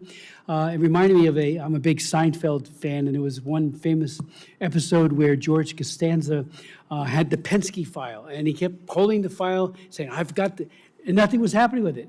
It was just information that was going nowhere, nothing actionable. So, by being here today, my hope is it'll help make your cases actionable. Mr. Lee, I know that yours already is, but Mr. Wells and Mr. Hunt, yours is not, at least the way it should be. So we'll work on that, and we'll try to get Daniel and others to come and meet, as well as the head of Consular Affairs. I have found that Consular Affairs are very often very empathetic, but it stops there, as you pointed out, Peter, when it gets to the political side. And this is something that causes consternation at the political level, so therefore we drop it and don't do all that we can do. So I think your point was so well taken.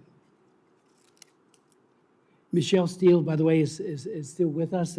Michelle, did you have a question or any comment you wanted to make? Yeah, Oh, good. I just have a questions because I've been engaging with State Department because I have another constituents has been detained in China. So we try to work with them, and we try to ask the State Department that how they negotiated to release Pastor Lin this time. So to all the witnesses, how can we improve policy tools and resources to deter foreign governments from engaging in the wrongful detention of U.S. nationals and citizens of other countries such as China, Vietnam, North Korea, and others? Are there policy options could Congress consider to disincentivize foreign governments for engaging in the wrongful detention of U.S. nationals? Anybody can answer this if you have any idea.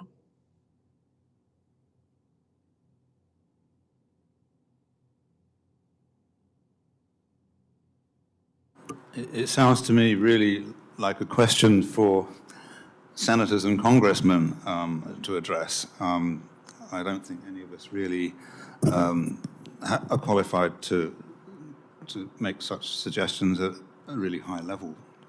So you don't have. What deterrence could we introduce to deter that awful government in Beijing from arresting so many Americans? It's hardball, you know. You have to play hardball back. What else can I say? I mean, obviously, I'm not suggesting that you go around arresting lots of Chinese citizens who are innocent in America, but you are the leader. Thank you, Mr. Humphrey.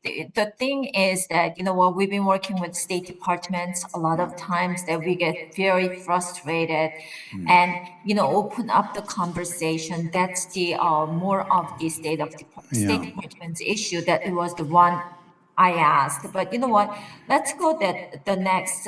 What's going to be so helpful for you, all of you, that what role do other leaders and those global platforms have in raising awareness on this issue, especially corporate America or people with major platforms? Should they call out the abuses and raise awareness? Because I'm saying this because I actually sent a letter out before the Beijing Olympic. We had 17 corporate sponsors for the Olympic.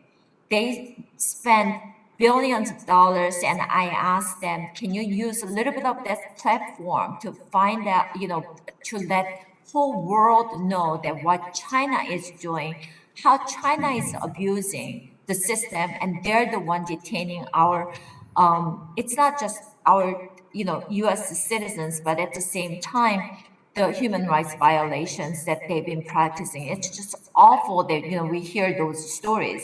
So do you think is it good that these corporations, but by the way, after we send a letter out to those 17 Olympic sponsor corporations, none of them answered to our office. So do you think that they should use major platforms, and then, we have to let the whole world know what China is doing? I think that this problem of the types of prisoners who we've been discussing today, and we're not talking about Chinese political prisoners or religious prisoners in general, but the type of prisoners we're talking about today are people who are accused of common crimes. I would call them common crimes, whether it's theft or fraud or rape or whatever, whether they're guilty or not. And this is a systemic problem that so many people are getting prosecuted and convicted on totally murky bases, with no fairness, no transparency, no proper defense. So this is systemic, is the Chinese system. And one thing you can do is talk more to other governments of similar mind and spirit about this, to try to exert more international influence, put more pressure on China to behave. I don't see that happening very much when it comes to the prisoners who are accused of common crimes. I think they're often very, very forgotten about. But you can do that, I think. You only need to get 4 or 5 or 6 governments together on the same page, on the same platform. I would point out that later this month, the Australian Senate is holding a hearing similar to this one. They have an inquiry ongoing, and they will report in November. I will be speaking at this Senate hearing there. And I think that's another example of how you can connect. In the UK, we've had a lower key thing last year, which I participated in, and I'm working at the moment to try and get something like this convened in the EU Parliament as well. So I would suggest that's one way of strengthening your muscle internationally, is to combine with other countries to provide a united front against China to behave. Thank you so much. Thank you, Mr. Chairman. I yield back. Thank you so much. Commissioner Nunn? Well, thank you, Chairman, very much for bringing us all together here to talk about just a historically challenged within Beijing. As we look at bringing Americans home, I think you have highlighted specifically the intent by the Communist Party within China to use Americans as a pawn in a larger political game.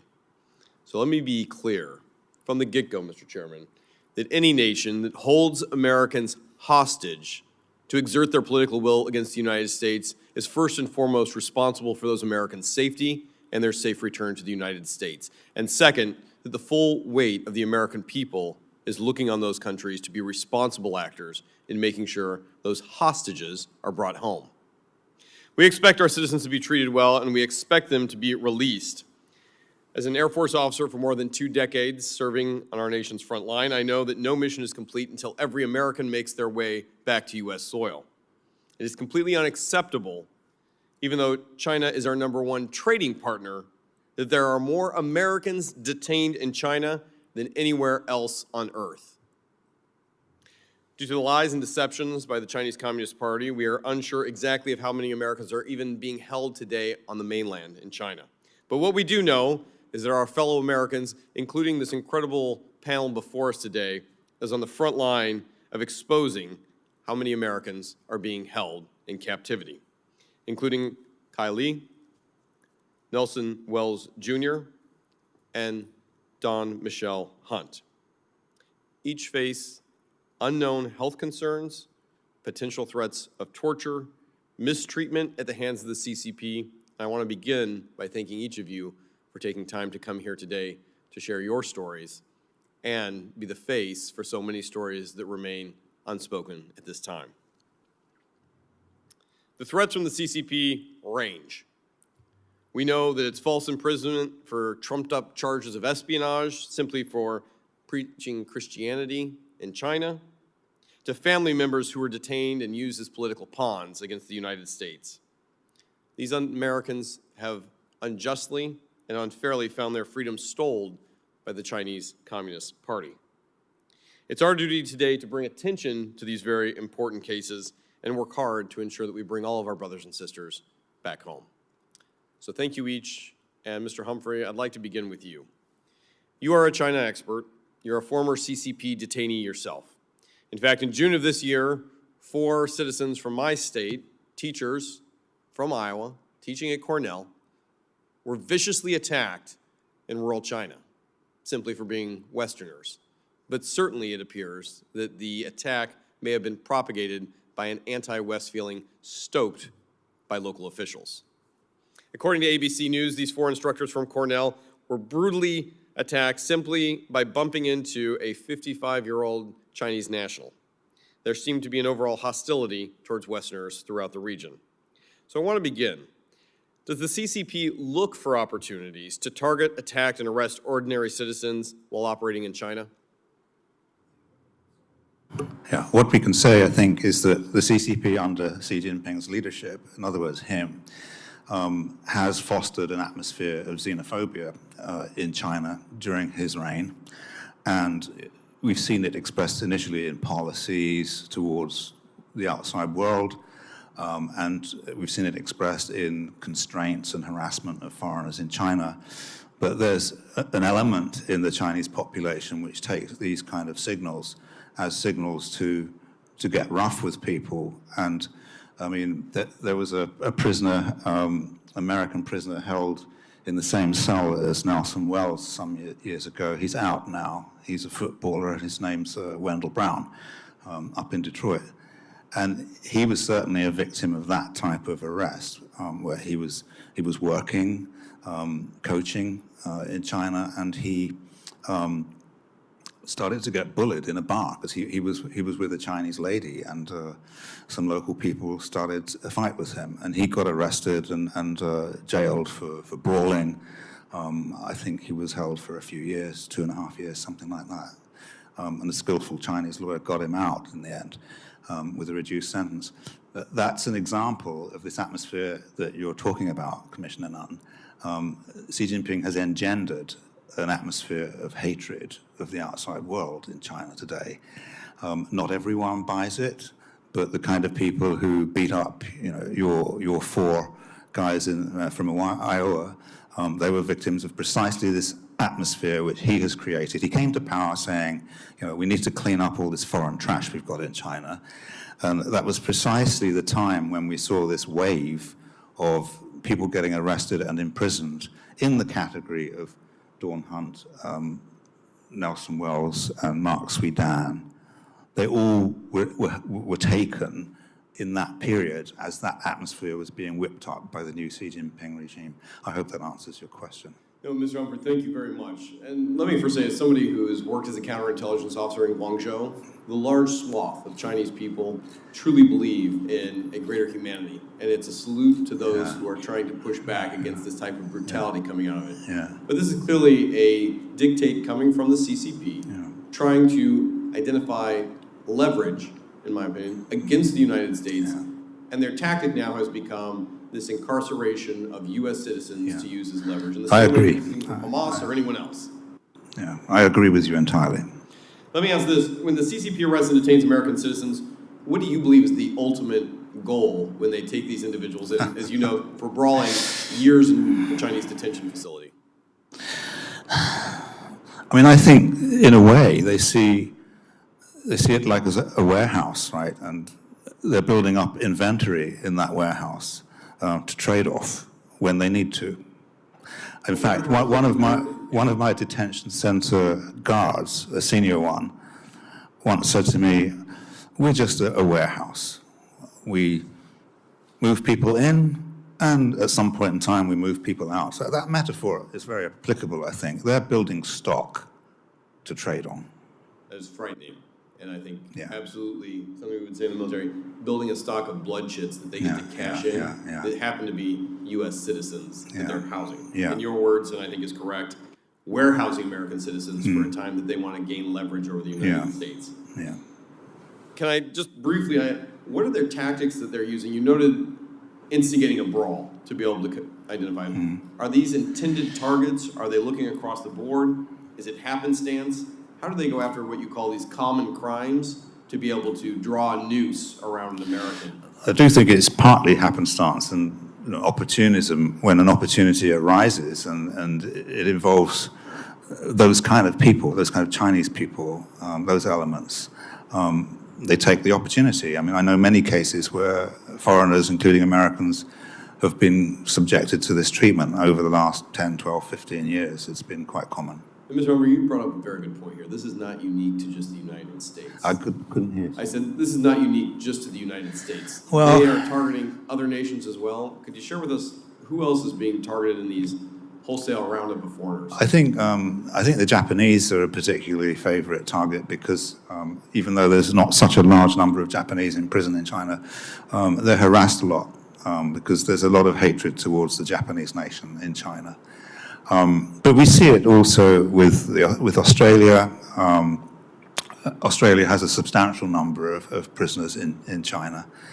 And in general towards the Laowai, the Darbis, or the foreigners around in China. There are less of them now because in recent years they've been leaving in an exodus. You know, there are far fewer foreigners in China now because of this atmosphere which has been created. I'd like to talk to the families, particularly those who have loved ones currently in detention there. It's an open question, but Mr. Lee, I'll start with you. Your father was arrested on unspecified so-called espion charges. How are Americans treated when they go through these Chinese courts? You had a front row seat to it. Is it transparent? Is there an appeal process? Does the accused get any kind of defense? Thank you for the question, Mr. Nunn. Yeah, look, it's certainly not a transparent process. I think that goes without saying. Like I said, my father did not have access to legal representation in the first 6 months when he was being interrogated. The trial was behind closed doors. Members from the consulate tried to attend, but were not able to get in. And, it's because allegedly the trial is about quote-unquote state secrets, so that's a convenient way for them to bar access to the trial. It's certainly not a transparent process. It's a long process.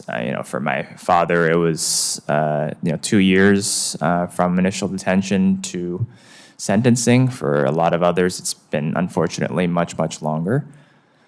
In terms of an appeal process, such a process exists. My father did appeal his sentence. Ultimately, it got denied, as I am not aware of a single case in which an appeal has been successful. Mr. Wells, first of all, thank you for your military service and long-rendered sacrifice for our country. You are now fighting another battle to bring your son home. When he was detained by the Chinese, can you speak to or are you aware of the type of environment he was placed in once in the Chinese detention facility, how he was treated, and what updates you have on his well-being? Thank you, Mr. Nunn. As I stated before, it took us a while to find Nelson, so he was in the detention center quite a long time. And while he was there, he wasn't able to reach out to us. So when we did find out where he was at, and we contacted numerous lawyers, and that didn't work out well, but there was one lawyer that he picked up the case and he said, I will try to assist Nelson. But by the time he got there, Nelson had already been going to trial. And as Mr. Harrison said, it was closed. He didn't have anybody to speak for him, so it had to be through interpretation. But it was already stamped that Nelson was going to be guilty regardless. But one of the things that the lawyer did tell us, he said, while I was there, I was able to do two things. The first thing is that I listened to what the case was about, and he said that it was inconclusive. He said, as far as I'm concerned, Nelson should be free. The second thing that he was able to do is to tell Nelson that your parents are aware that you are in this situation and that they are doing everything they can so that you will not feel like you are all alone and by yourself. That was the only two things that he was able to do. But when Nelson finally talked to us, and you got to remember that all his phone calls are monitored, they're censored. So when he had the opportunity to talk to us, he started telling us the duress that he was under, how he was being treated, how the guards were handling him, and doing things that, to me, is inhumane. So he was crying out, Pops, get me out of here. Get me out of here. I can't take it. So I told him, as we started discussing, they hung up the phone. Later, he was able to give us another call 6 months later. He asked us, was we doing any progress? And he was still in this detention. So he said, I got to get out of here. So I set up an appeal, and the appeal should help me get out. Is there any legal assistance that you could help me with? And I told him that It's hard to tell your child that your hands are tied. So I told him I was not capable, but I will do everything that I could. So that's when he decided I have to, under coerce, and being through what he was going through, he decided to do a plea. And at that point, that's when they accepted his appeal. And then they accepted to put him in a regular prison system to get him out of detention. And then he was able to give us code on telling us how he was being treated. He would reminisce a movie or anything of that nature and say, "Pops, remember this movie? It went like this." And that's how we understood what he was going through. Nelson has been attacked because in the situation that he's in, he's the only American and only Black American in the prison where he's at. So he has no communication with anyone to speak English.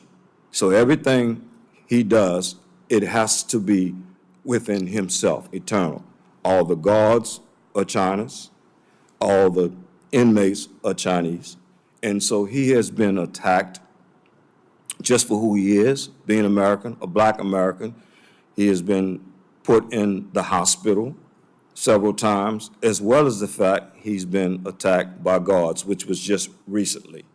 So the situation that he's going through, when he communicates this to us, we tell the ACS, and we ask them to do more frequent visits, because from Beijing to where Nelson is, I understand it's quite a distance.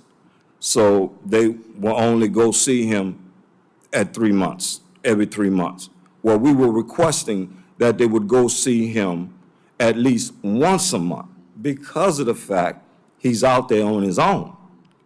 And the correspondence that we get to him when we send it through, like Mr. Humphrey said, it's a nanny service. When we give him, our family members writes letters to him and books that we try to send to him, and it is being screened by the guards, and they won't allow him to have it. So that means it'll be at the prison, but he can't receive it because of the fact they feel it's not appropriate. So it takes away from his communication with his family and loved ones. So to answer your question, while he was in the detention center, he tried to explain that he was sleeping on the floor, and as Mr. Lee said, because of the weather, he said, "Send me some clothes so I can weather the winter, because the windows are open. There's no way to close the windows." So his plea to us has always put an emotional strain on us as well, because we know our child is suffering. And that detention center, for those that go there and they stay there for a long periods of time, that's a stressful situation. Mr. Wells, you are doing so much for your son, even just by being here today to raise the awareness to the American people. As a father, I compliment you. As a warrior, we thank you. And for your son, Nelson, not only do our hearts go out, there must be action taken on our side to hold the Chinese accountable, and you have our commitment for that. I'm grateful for you being here. Mr. Hunt, thank you for your service first and foremost as a Chicago police officer. You are one of these great heroes from the heartland. You have been on the front line here in the United States protecting our country, and certainly there is a need for public safety, but it is different when a foreign country seeks out Americans to use as political tools going forward. Your sister Dawn, a woman detained inside China. Speak to us about what the Chinese have put her through while in the detention facility and what information you've been able to get out, because we hear reports here of health concerns, of potential threats of torture, of mistreatment at the hands of guards, particularly of females. I can't imagine how difficult this is for you. Thank you, Mr. Nunn. Yes, my sister conveyed to my father that she was sexually assaulted in the detention facility. I understand what Mr. Wells was saying because his story is the same story that I have. Denial of access to reading materials, only being able to have anything in Chinese, and she doesn't understand it. The cold, laying on the floor, requesting blankets, the food, everything, Mr. Wells, every story that you've heard is correct. Our citizens are being mistreated, abused, and it's coordinated. It's not something that is a one-off. It's not, oh, it happens to this prisoner, it doesn't happen to others. It happens to every prisoner. I understand that we are convened here today so we can give you information. I hope you take this information to heart. And I say this because during the visit with my sister, there was a person who was standing right next to her with the headphone on, listening to everything we said, taking notes. I asked my sister about the sexual assault. She briefly looked up, looked down, and there was a tension there I could see in her eyes, I could feel, and she said no. But I knew she was under duress. I knew that her freedom to tell me the truth had been taken away.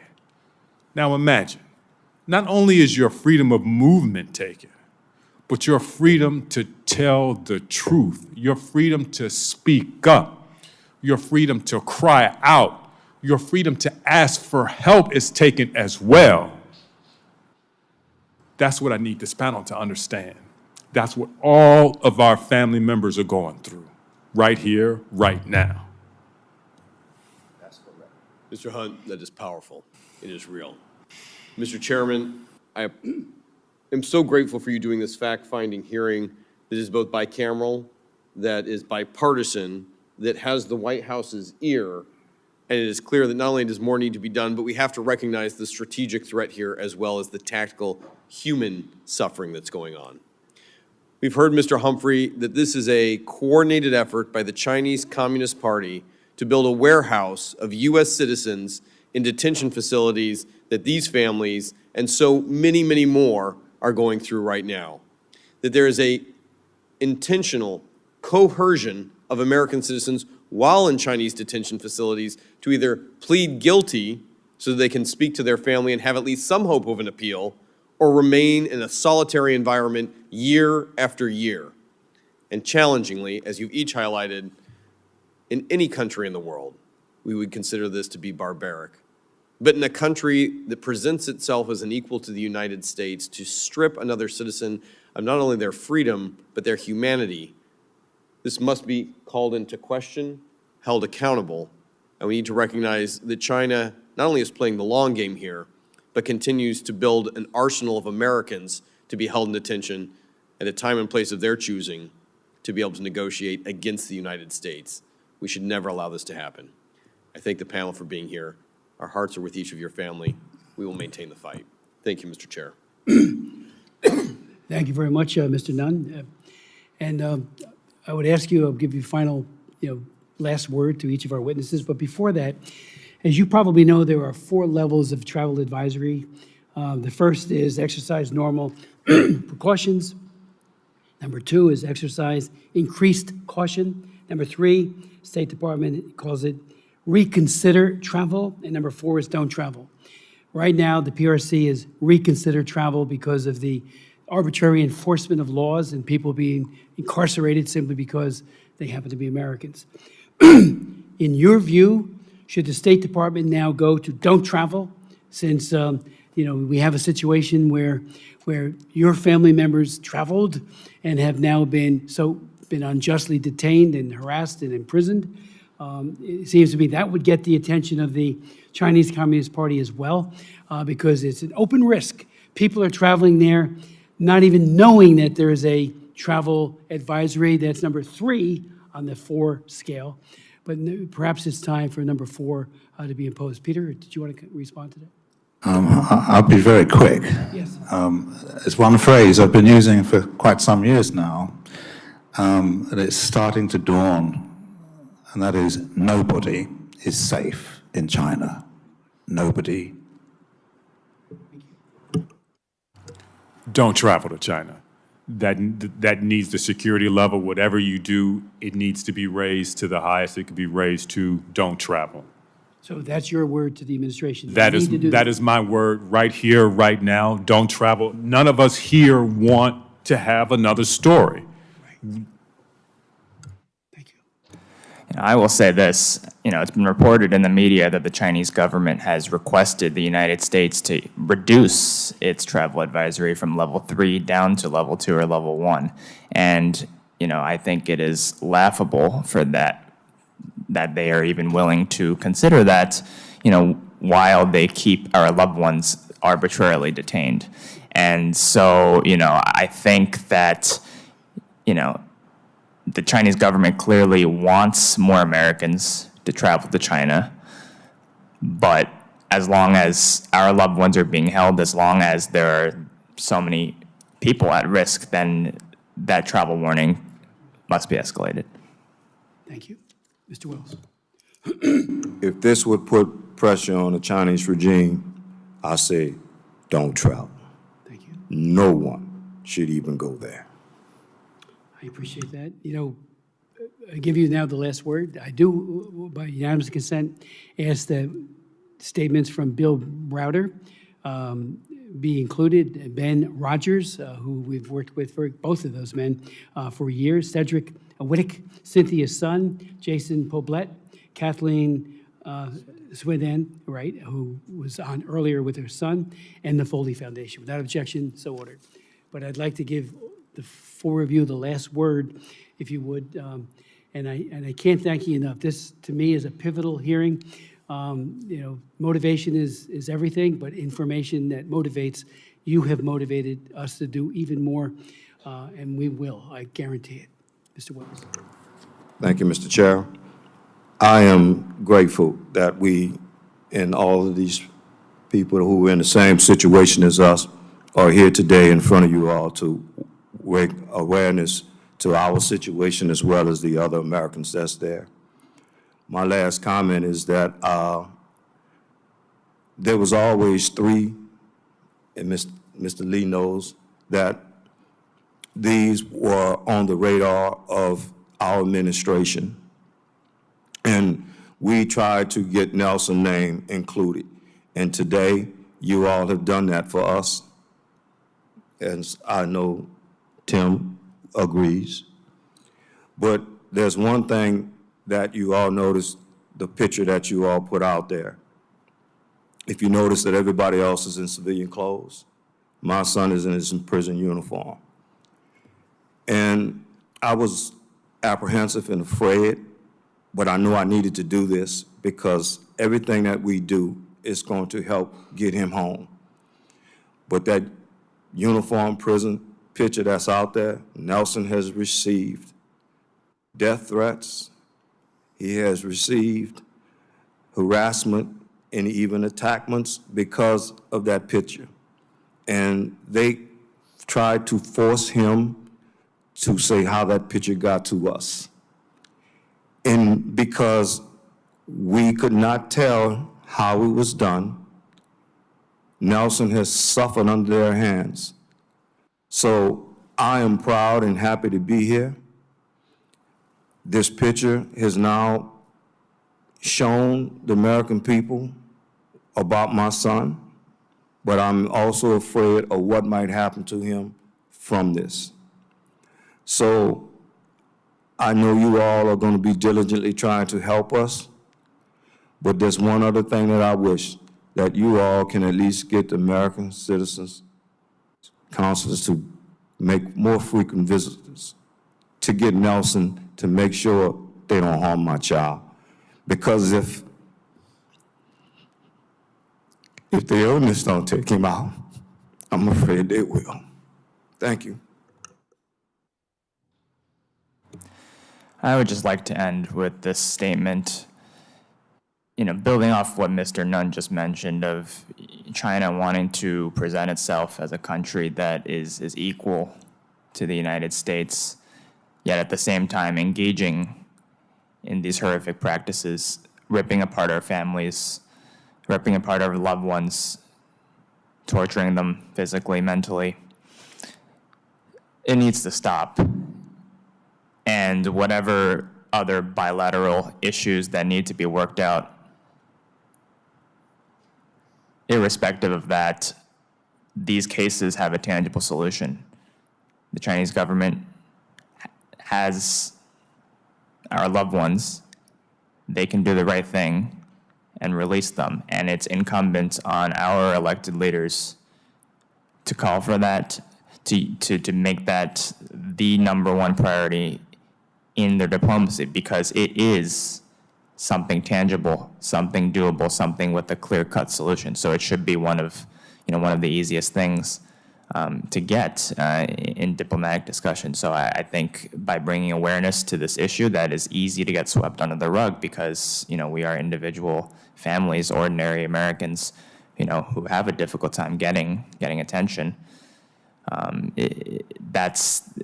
We need to be heard, we need to be made a priority, and so I thank you, of course, Chairman Smith, Senator Merkley, but also all the commissioners on the CECC for convening and organizing this hearing and this forum to listen to our voices and take to heart and understand just what we have been going through and why it needs to be rectified immediately. Thank you. First of all, I'd like to I thank you, Mr. Chairman, and Mr. Humphreys, and everyone who's here on this panel. Thank you for allowing us to speak. I will state this just just to repeat what you said, how to keep up the pressure. You asked, should we raise the threat level? Of course. The other senator asked, is there something we could do, socially by holding these companies responsible? And yes, of course. I say this because my sister was making lithium batteries. That was her job, her duty while she's incarcerated. I'm not sure what products these lithium batteries go to, but I'm sure that some of these are imported here in America. I'm sure the citizens here need to understand, and they need to know that the Chinese motto is rehabilitation through labor, and a lot of this labor, as Mr. Humphrey says, they go in making greeting cards that we purchase. There needs to be sort of transparency on what products are being made by prison labor. If if those things are transparent, then that puts pressure on them, as well as what you said, raising the threat level.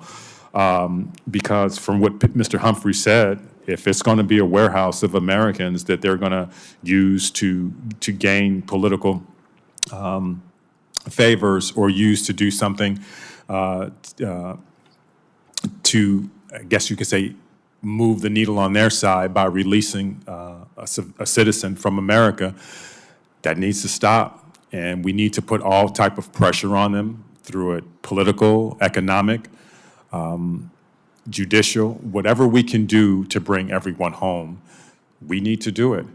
No one needs to be in this situation, and this panel should not grow. There should be fewer of us, not more of us. Thank you. Yeah. I prefer to leave most of these final words to these three very courageous families that you've got here today.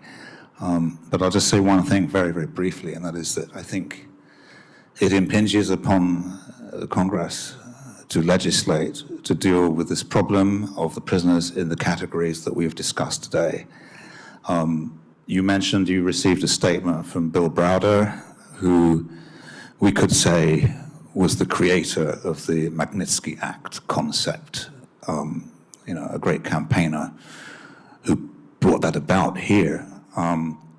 It was aimed heavily at the time against other countries, especially Russia, for human rights abuses and wrongful arrests and mistreatments of prisoners and so forth.